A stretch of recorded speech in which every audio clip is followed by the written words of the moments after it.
যাদের শরীরে প্রচুর পরিমাণ এনার্জির ঘাটতি রয়েছে তাদের জন্য আজকের এই ভিডিওটা।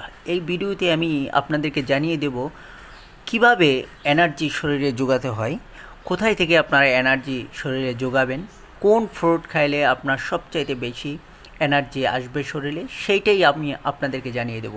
সম্পূর্ণ ভিডিওটা দেখার অনুরোধ রইল। এই ভিডিওটা দেখে আপনি শিখতে পারবেন যে কী খেলে আপনার এনার্জি আসবে শরীরে। এই জায়গাটা আপনি অনেকেই জানেন না যে ছোট্ট একটি ফ্রুটস আইটেম যদি আপনি গ্রহণ করেন সেই ক্ষেত্রে দেখা যাচ্ছে যে আপনার শরীরে এনার্জি চলে আসবে।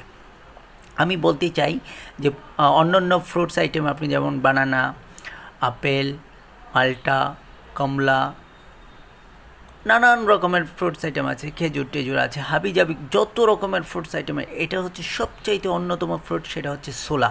এই ছোলা যদি আপনি খেতে পারেন প্রতিদিন 50 গ্রাম করে, তাহলে আপনার শরীরের যত রকম ক্যালোরি আছে সব সব পূরণ করে দেবে এই একমাত্র ছোলা। এই ছোলা যদি আপনি একবার গ্রহণ করতে পারেন, কন্টিনিউ খেতে পারেন, তাহলে আপনার জন্য হবে এনার্জি।